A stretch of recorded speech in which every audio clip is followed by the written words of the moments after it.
Hey guys, thank you so much for being here. I really appreciate you taking the time to watch this. And today I want to talk to you about something that I have found to be a lot cooler and a lot more useful than what I expected it to be. And I'm talking about the Synology Central Management, and that's the application that's available in the package center. And this package helps us to manage and assign settings and policies and packages to multiple Synology devices. And the reason I wanted to create this video is because unlike a few years ago, people today, Synology owners, tend to own more than one device because have upgraded their Synology device to a newer model and they're keeping their older model as a backup. I know several people that have done it. Some people I know that have a Synology in their parents' house, in their sister's house, in their uncle's house, in their aunt's house, and they're like the IT system administrators of the family. So they too also manage several Synology boxes. And of course, businesses and enterprises that have several Synology devices, maybe several on each site throughout several sites. And this tool allows us to create a situation, if you know Active Directory at all, you know that you have a group policy to assign settings onto multiple computers. This creates almost the same situation where you can assign a policy or a setting to several devices at once. So I found it to be really cool, really helpful. I myself manage more than one Synology box, and the way that we had to do multiple boxes management, like let's say usually we would go to each device into the web GUI, if it's a quickconnect or through a port forwarding, we would go into each device web UI and do the settings one by one. As of installing central CMS, Central Management System, this guy represents, let's say, a master, joins these devices to its central management system, and now these devices are reporting to it. They're like through a sort of an agent. I'll show you in the control panel. It's a sort of an agent that gets installed on the system, and now settings and applications can be monitored and controlled from the master device. So this is like almost like a group policy kind of situation. So let's dive right in and let me show you what I mean. There are a few cooler options than you think. I'll open the central management system. I already installed it from the package center. And as you can see, I have one server already joined to this CMS application. And I gotta tell you that according to the network latency between your devices, the system or browsing through tabs can be laggy. I know that my device that is already joined to this CMS is in a remote location. The network is very bad, so it can cause lagging between moving through tabs here. So the first thing that I wanted to show you is, as you can see, I already have a device joined to my CMS. And how do we join devices? This is actually very cool. We have two options. One is to add an existing server. That means a Synology box that is already configured. Let's click on next. And we have several options like adding from a local network, and this will be utilizing, if you recall, when you open a browser and go to find.synology.com or use the Synology Assistant where it searches your network and finds devices, this will be the same thing. Or you can enter a quickconnect ID or an FQDN if you know it. And let's, for example, use a quickconnect ID to a device I have in a remote location. And we need the local admin password. And now that when I click on done, the device will be added. One caveat I wanted to show you where Synology documentation really did, I don't know, I don't like to say, but they really did a bad job. when you choose to add a device with an FQDN,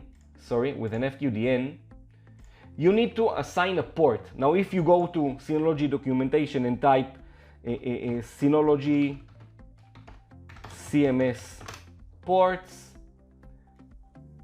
there's an article that shows you all the Synology devices and applications used port. I don't know why it gave me the French version, but never mind. Let's search for CMS. Here. You can see that they have specified 5000 and 5001 for HTTPS, and that's correct if you haven't changed your default ports. I mean the ports for your web interface. Now, I never use the default ports. I always change them. Just because I know that these are the defaults, I change the defaults whenever I can. So when this dialog box asks you for the port, you don't just blindly put 5000 or 5001. Use the port that you have changed to. In my case, it will be 8001, sorry. But I'm going to be using quickconnect. I'm going to type a description, and let's click on done. And now through quickconnect, we will be able to control our quotes slave system or subject system by using the quickconnect environment. There are pros and cons to this using quickconnect.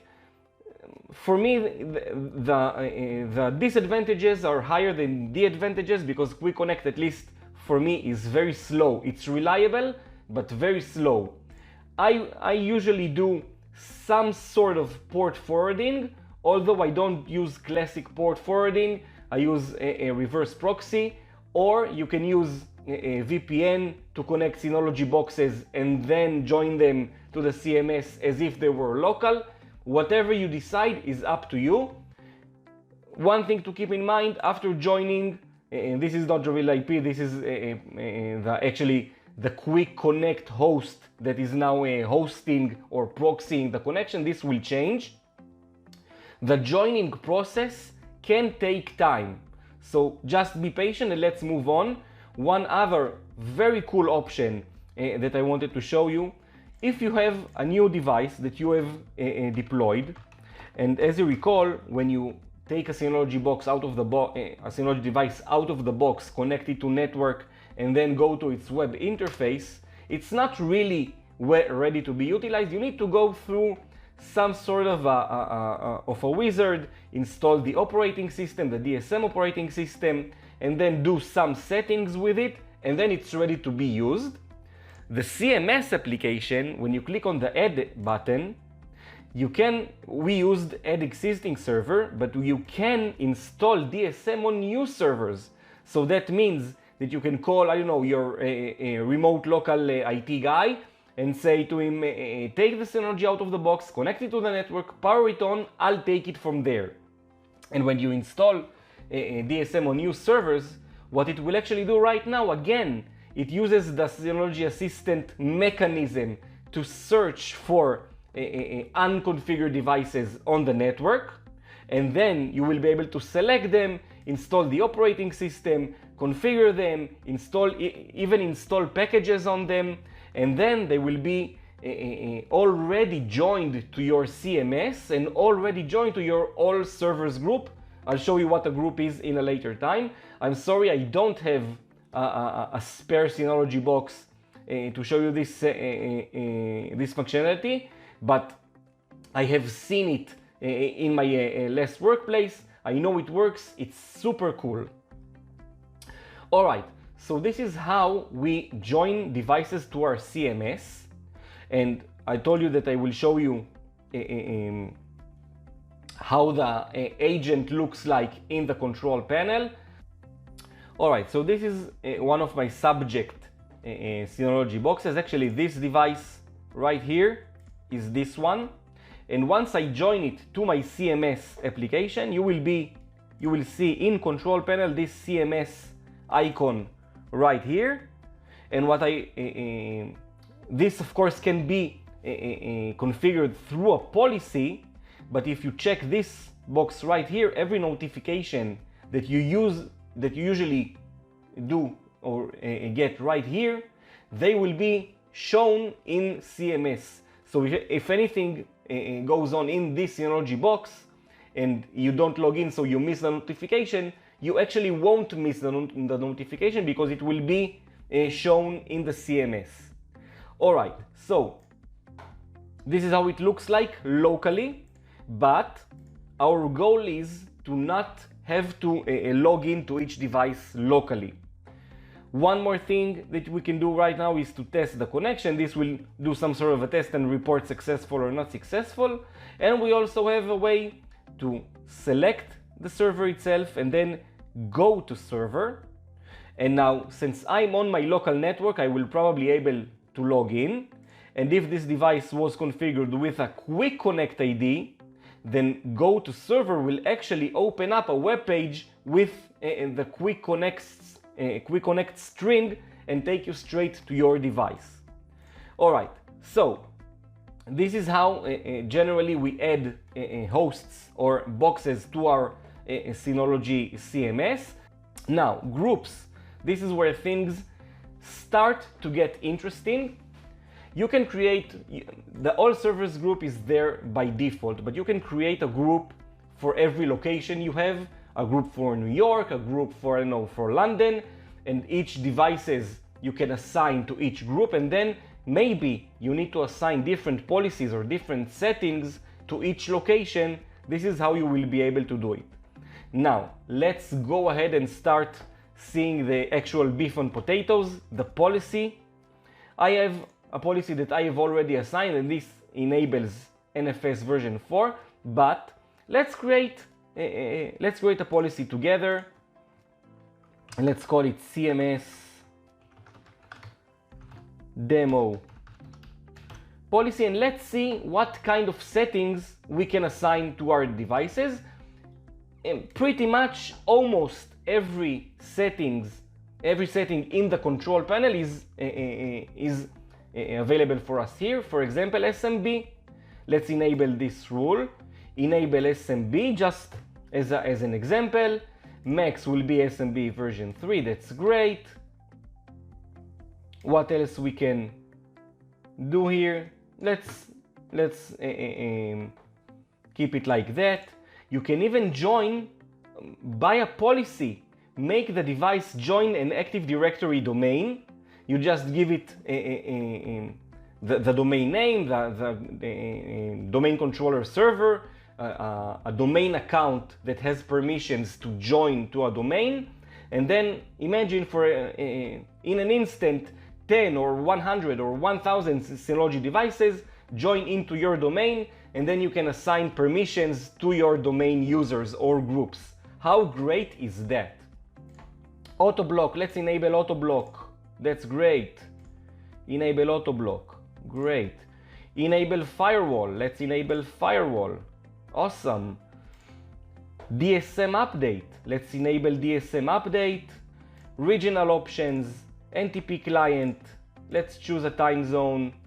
I don't know, Arizona, why not? Notifications. You can configure a notification email server, SMTP server, username, password, and then every device will start, will be enabled to send email notification. That's awesome.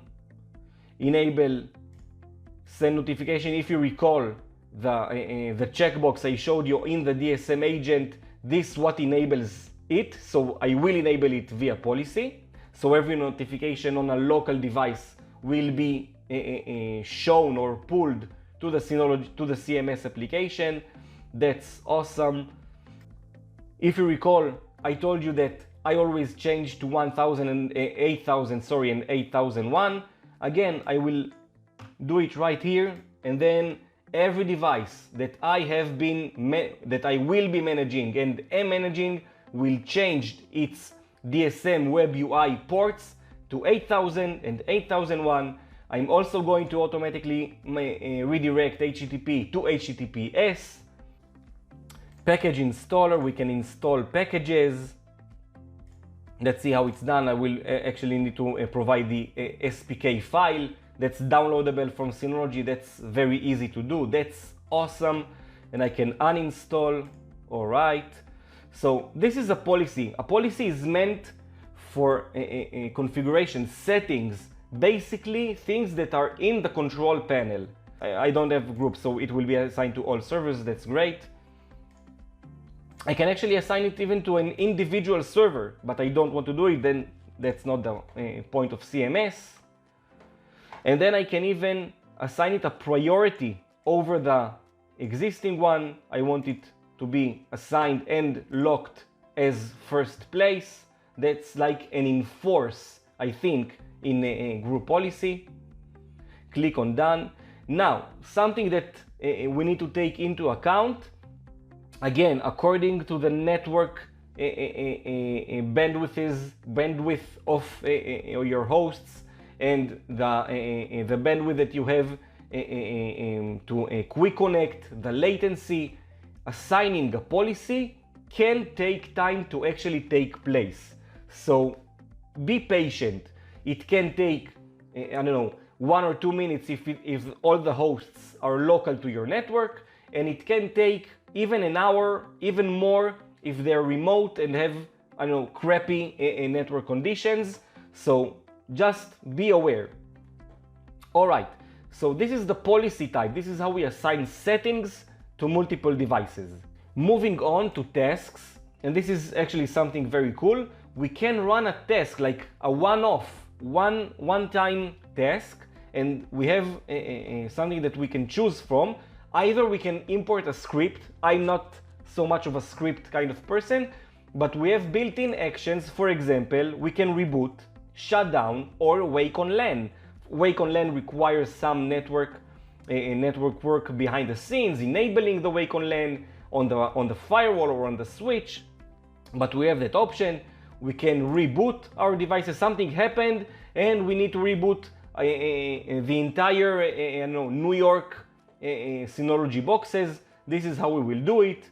I run on all servers or to a group. Let's run it on all servers. At this point, when this task will be processed to the entire fleet, they will start to reboot. DSM update. If there is a DSM update that you want to assign to your devices, of course, it will show up right here. Let's click on settings and check the latest DSM updates. So the update will show up right here because CMS will know what's the DSM version running on your hosts and what's the newest update for them. It will show up right here. You will be able to select one or multiple devices and update them all. This is how we control DSM updates. Again, the goal is to never have to log in locally to each device. Storage. Now, this is something that's very cool. This is by remote host. That's a physical device. And I can see the usage, the capacity, and since the subject box reports to the master box, it reports everything, including the drive state. For example, the temperature. I can see in an instant, in one location, all the stats of my hard drives. Something that I've noticed that's missing here, you cannot see smart tests result in CMS. All right, CMS is not perfect. It doesn't have every data bits and bytes in it. There are also some policies that are missing in the policy section. It's not perfect, but it gives us a lot of what we didn't have before. We can even select shared folder and see what folders are existing on the remote box, what services are running, what services are in an abnormal state. We can select from a list of packages that are installed on the device, for example, Cloud Sync. And now that I have selected Cloud Sync, all the Cloud Sync related events and abnormal things will be reported right here. I will be able to know if something happens. And if I click on view details, I can see the version and if it's running, if it's not even installed. And if I decide that something is not normal, then I can log in to the device and I can do it very easily. By the way, from almost every CMS window, I can choose a device and click on Go to Server. I saw that something is not normal. I want to jump right into that box. I will click on Go to Server. That's, in an overview, the CMS application. Again, a great way to have some sort of a central management to several Synology devices. And again, the reason I chose to do this video is because it is becoming very common for people to manage more than one Synology box. Now, managing 2 or 3 can be still easily done individually by logging in to each device and doing whatever you want there. Again, this is more for maybe devices that are too remote, or some devices that you never log into, or if you have really large number of Synology boxes. Again, I liked it. It seems like a very cool way to have a complete consistency. And I just, for example, found a device that I forgot to enable auto block on. This can never happen if I had it in a policy. Again, something to think about. So, this is Synology CMS. If you like this video, if it was helpful to you, give me a like. It will really help me with the YouTube algorithm.